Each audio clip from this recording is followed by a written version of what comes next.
బత్తిని భూమన్న మత్స్యశేఖర్. ఈనాటి ముఖ్య కార్యకర్తల సమావేశానికి మన మాజీ మంత్రివారు జీవరెడ్డి గారు ముఖ్య అతిథిగా ఇచ్చేశారు.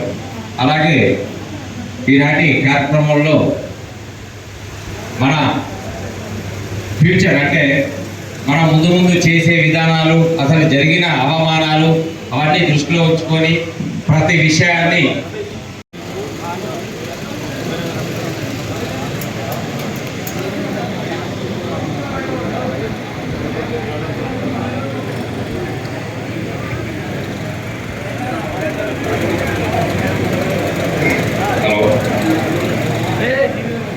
దయచేసి కొద్దిగా అందరూ కూర్చోవాలి.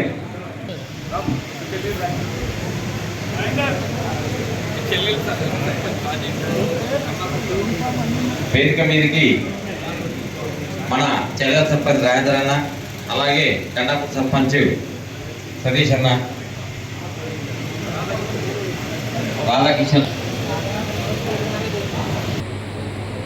రాజకీయంగా వాస్తవంగా ఈ నియోజకవర్గాల పునర్విభజన తదుపరి 2009 ఏదైతుందో మన రాయకల్ మండలం జగిత్యాల నియోజకవర్గానికి అనుబంధంగా ఏర్పడ్డాం.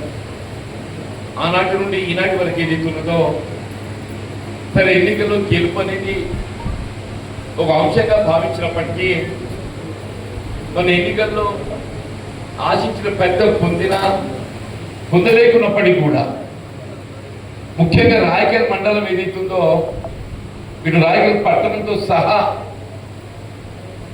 వివిధ గ్రామాలు,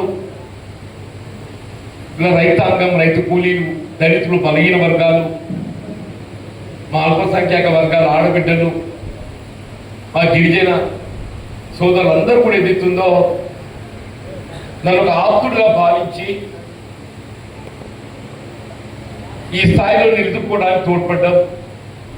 నిజంగా జీవితంలో ఏదైతుందో మరి మర్చిపోలేంది. నాకు అంటే ఈ ప్రజా జీవితం ఎంతకాలం కొనసాగుతుందో తెలియదు, కానీ నేను ఎంతకాలం ఉన్నప్పటికీ ఏదైతుందో రాయకల్ మండలానికి మాత్రం ఏదైతుందో నా జీవితకాలం సేవ చేసిన నేను రుణం తీర్చుకోలేని ఒక భావన నేను వ్యక్తం చేస్తున్నాను చెప్పండి. సరే, ఈ సమావేశం ఒక ప్రత్యేక పరిస్థితుల్లో నేను నిర్ణయం చేసుకుంటున్నాను. అలా గతంలో ఎప్పుడైనా కానీ కాంగ్రెస్ పార్టీ అనుబంధంగా కాంగ్రెస్ పార్టీ బలోపేతం కొరకు అటు కాంగ్రెస్ పార్టీ అభ్యర్థిగా మరి ఎప్పుడు ఏదైతుందో ప్రజల ముందుకు మరి పోవడం జరిగింది.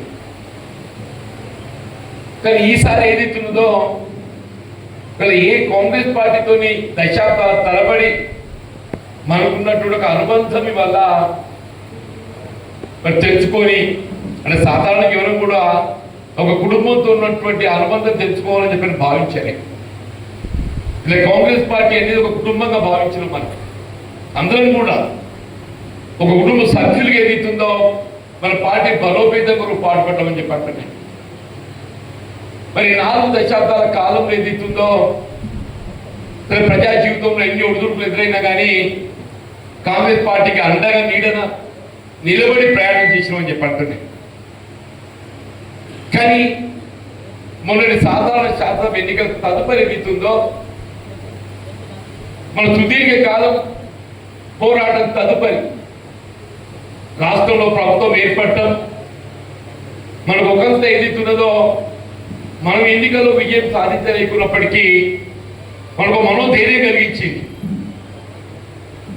మనం శాసనసభ్యుడిగా ఎన్నికల్లో గెలుకున్నా కానీ సరే మన ప్రభుత్వం ఏర్పడ్డది రాష్ట్రంలో కాంగ్రెస్ అని ఒక భావన ధైర్యాన్ని మనకు కల్పించింది. కానీ ఎక్కువ కాలం గెలవకుండా ఏదైతుందో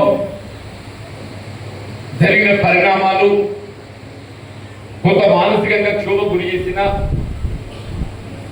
గడిచిన 20 మాసాలు ఏదైతుందో మనం ఎదురుండి ఎదుర్కొన్న పోరాటం చేయించడం కాంగ్రెస్ పార్టీకి అంతర్గతంగా అయినా కానీ గత 20 మాసాలు మనం ఎదురుండి నిలబడి పోరాటం చేసుకోమని చెప్పండి. మన హక్కుల సాధనను నిలబెట్టుకోవడానికి ఒక చెప్పంటున్నాయి. అంటే రాయకల్ మండలం నిజంగా కూడా చెప్పంటున్నాను, నేను పట్టణమే కానీ మండలమే కానీ నేను కాంగ్రెస్ పార్టీ అలాంటి ఏదైతుందో మనం బలోపేతం చేయడం, మనం ఎన్నికల్లో విజయం సాధించకున్నా కానీ బీఆర్ఎస్ పార్టీ కంటే ఆధిక్యత పొందినాడు. ఇక్కడ మన ఎన్నికల్లో మనం ఆశ్చర్య పెద్ద పొందలేకపోయినాం. కానీ ఏదైతున్నదో రాయకల్ పట్టణమే కానీ పరిసర గ్రామీణ ప్రాంతమే కానీ మనం చెప్పంటున్నాయి బీఆర్ఎస్ పార్టీ కంటే ఆధిక్యత పొందిన మన పోటీలో ఒక విధంగా బీజేపీ వచ్చింది, బీఆర్ఎస్ ఏదైతుందో మన సమీపంలో కూడా కనబడకుండా పోయిందని చెప్పంటున్నాయి. అంటే మనం ఎంత పార్టీ బలోపేతం కొరకు కృషి చేయడం చెప్పంటున్నాయి. మన జరిగిన గ్రామ పంచాయతీ ఎన్నికల్లో కూడా ఏదైతుందో మన శిరోభిలాషులు సహచరులు చెప్పంటున్నాయి. ఏ కాంగ్రెస్ పార్టీ జెండా అండతో ఏదైతుందో వీళ్ళ ప్రజా జీవితంలో కొట్లాడడం జరిగిందో మనం అత్యధిక స్థానాలు గెలుచుకుని మేము చెప్పండి. మున్సిపాలిటీ కూడా కాంగ్రెస్ పార్టీ జెండా ఎగరవేసే తరుణంలో మున్సిపాలిటీ కూడా కాంగ్రెస్ పార్టీ జెండా ఎగరవేసే తరుణంలో చెప్పండి. మిత్రుడు రమేష్ గారు ఏదైతుందో పట్టణ కాంగ్రెస్ అధ్యక్షుడిగా అంటే నిజంగా పట్టణంలో ఏదైతే రాయకల్ నాకు వస్తే మా మిత్రులు జగించాలి వచ్చిండ్రు, మా రాజేంద్ర అందరూ కూడా వచ్చి చెప్పట్టున్నాం. ఇంకా రాయకల్కి వస్తే ఏదైతున్నదో ఒక సొంత ఇంటికి వచ్చిన ఒక భావన కలుగుతాయి. రాయకల్కి వచ్చిన చెప్పండి కార్యకర్తలు ఏదైతున్నదో జీవన్ రెడ్డి అంటే అంత ఆత్మీయంగా చూసే ఒక ప్రాంతం గడ్డ రాయకల్ అని చెప్పట్టు. మరి దయచేసి అందరూ కూడా మన భవిష్యత్తు ప్రణాళిక నా ఆలోచన మీరు జోడించండి. మరి ఏ విధంగా ముందుకు పోదామని చెప్పండి, సభ సమావేశం ఏ విధంగా ఎట్లా చేద్దామని చెప్పండి. నేను మాత్రం అయితే రాబోయే 2 సంవత్సరాల కాలం ఈ 12 ఏళ్ళు ఎట్లయితే రోడ్డు మీద ఉన్నాడో మీతో ఉన్నానో మళ్ళీ 2 ఏళ్ళు మీతో ఉంటాను. తర్వాత అదృష్టం కలిసి వస్తుంది. కలిసి వచ్చినా రాకున్నా నా చేసే జీవితం అంతా మీతోనే గడుపుతా అని చెప్పి అంటున్నాను. ఎప్పుడు కూడా అంటాడు ఉంటాడు ఎన్నో ఉంటాడు, నేను అంత అలగబెట్టుడు కాదు, అంత అలగబెట్టుడు కాదంటూ నేను కోడికి భయం చెప్తాను. ఈ నియోజకవర్గంలో పునర్విభజన అయితే వీడు ఈడుంటాడు ఆడిపోతాడు, ఒరే ఎక్కడ నేను ఏదైతుందో రాయకల్ ఉంటా అని చెప్పి అంటున్నాను. ఇది కూడా చెప్తున్నాను. వాడు అది ఉడికిన ఉంటాడు వీడు. నేను రాష్ట్ర నాయకుడిరా, స్థానిక నియోజకవర్గాన్ని పరిచయం కాదు నేను. కానీ రాష్ట్ర నాయకత్వం అని చెప్పంటున్నా. ఎక్కడున్నా ఏదైతుందో మొత్తం రాష్ట్ర పరిధిలో ఎక్కడ ఎవరికి ఆపద వచ్చినా సమస్య వచ్చినా నాకు తోడు ఇచ్చినోడికి ఏదైతుందో